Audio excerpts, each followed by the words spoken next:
At this point, a great noise and commotion began, for Panthelon and Martonius had arrived.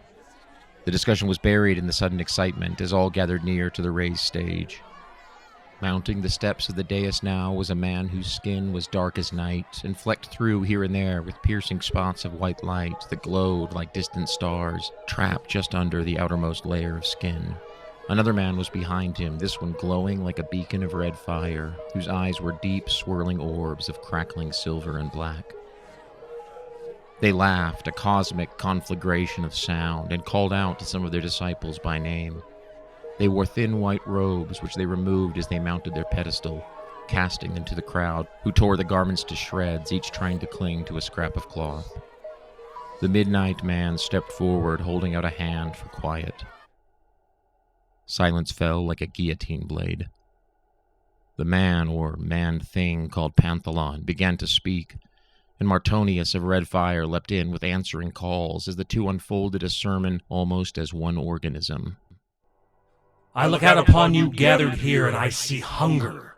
I see thirst. I know what it is you desire. You yearn to partake of the hidden knowledge. My flesh is the savory meat. My blood is the sweet wine. We are the veil between worlds. All who would transcend must step Through me, for in me all roads converge. My heart is chambered with many worlds. in each cell there is a cosmos. Would you be limited to one time, one place? Or would you be many? I am the vein. We are the blood! I am the prism. We are the light! For those who are chosen, into what fire shall you strive? For those who choose themselves, into what oceans shall you dive? Enter into me now, and see the face of all things. And then the two otherworldly men leapt into the air at one another, and their bodies flashed, and their flesh spun and unraveled, spilling sidereal light and the glow of vast alien landscapes shimmering with distant seas and crowded with cyclopean towers. The flesh melted and the bones broke and reformed until the two men were stretched like the frame of an animal skin tent, and the fabric was woven out of the naked cosmos. The door stood there, swirling with dreadful visions and new colors that Nima had never seen nor dreamt of before. A heavy hush lay over all the crowd, and a pregnant expectancy. Everyone looked at their neighbor, whispering, "Who would be the first to walk tonight?" After nearly a minute of waiting, a thin waif of a woman began striding with trembling steps toward the pedestal. The crowd parted to make way for her. She walked up the 3 stone steps to the dais floor and paused before the shimmering portal, which seemed to be looking back with eyes of flaming chaos, charring the empty void. She closed her eyes, breathing slowly. "Will she walk?" the masked man at Nima's elbow asked quietly. "Or will she test?" Nima glanced at him. He was staring at the woman who stood before the shimmering altar like a bird of prey studying a rodent. The woman tensed her body as if preparing to leap through the portal, but at the last moment she swung her arm up, sticking it through up to the elbow. The crowd let out a low hiss of disapproval. No sooner had the arm gone in than the woman screamed, apparently struggling. She tried to pull her arm out, and her scream intensified. She was in pain. She was jerked forward towards the gate, but still she fought, digging in her heels. A viscous blue limb, thick and rippling, showed through the shimmering arc of the doorway, tipped with a long metal talon.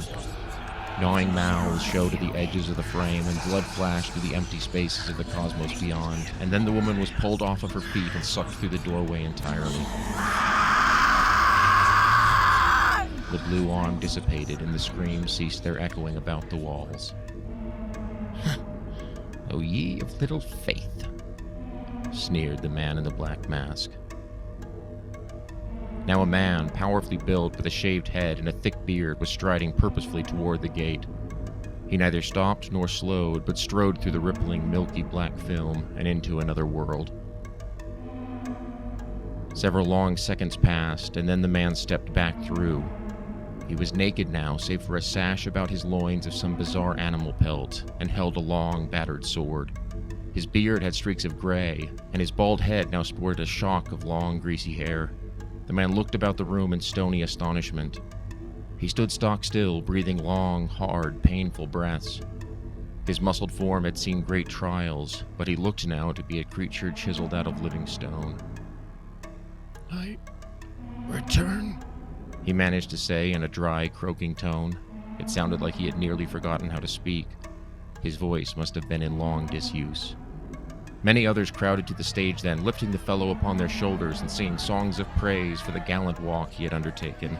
The man bore it all with wide eyes, apparently in a state of deep shock. Others walked then, some to success, some to pain. One man leapt in, only to crawl out on hands and knees moments later, flame consuming his entire body. Others put out the blaze and tended to his wounds with magical elixirs. The man's fresh pink skin, newly grown from the ochreous pastes applied to him, glowed in the shade of the portal's light, and his eyes shone with fervor, his faith inflamed as well as his flesh. A girl of 15 entered and was gone for nearly 15 minutes before returning with a soft smile. When asked, she said that she had been gone no more than a minute. A tall, kindly creature had gently turned her back from the path she walked, reassuring her with a soft speech whose words the girl could not now recall. An aged man and his wife shuffled through the doorway together. They did not return. After 30 minutes had passed, they were given over to being, and another walked, this time a hard-faced man in his 50s, with sharp cheekbones and a 1,000-yard stare. He put a hand through first, eliciting some murmurs of disapproval. After nothing seemed to happen, he walked through, returning some moments later with an ashen face and a small black book that he clutched against his chest. This book was met with great interest from the other worshippers, and many gathered around the edge of the dais to look. Then, with a great crack of light, the portal was gone, and Panthelon and Martonia stood on either side of the gaunt man. The crowd erupted into peals of praise, sobs of joy and grief, and other exclamations typical of such enthusiastics. Followers mobbed the stage, reaching out to touch the creatures' bodies, now in semi-human form once again. The masked man shared his thoughts aloud. "A lackluster evening," he said dryly. "Save the emergence of that curious tome at the end, I do hope that proves of interest." He seemed to remember Nima then, turning back and resuming their conversation of several hours earlier. "As we were discussing, however, yes, the plans are confused at best. This I grant you. This is what comes of having no central leadership." He looked suspiciously at Chesler, who was scratching at his arm furiously. He grasped Nima about her enchanted, bulging bicep, pulling her aside. "Come, my friend, let us speak somewhere more privately." They retired a few dozen paces away into a secluded alcove.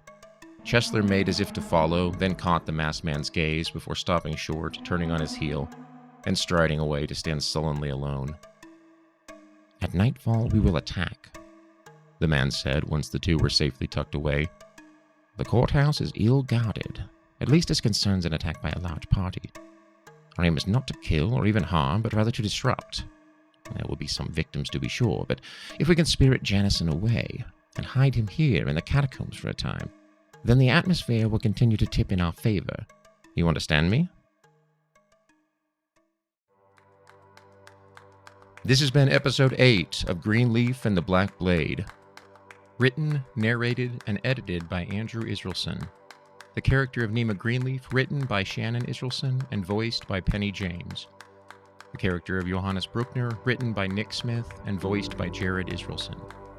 Solarin voiced by Shannon Israelson. General Alexander and Xavier Hartstone voiced by Nick Smith. Sasha voiced by Anna Kay. Panthelon voiced by Blaine Bridges. Artonius voiced by Nate Robinson. Original score and sound mastering by Patrick Grafton Cardwell. Thanks for listening and or watching. Find us on all major podcast streaming services and on YouTube. Please tune in next time.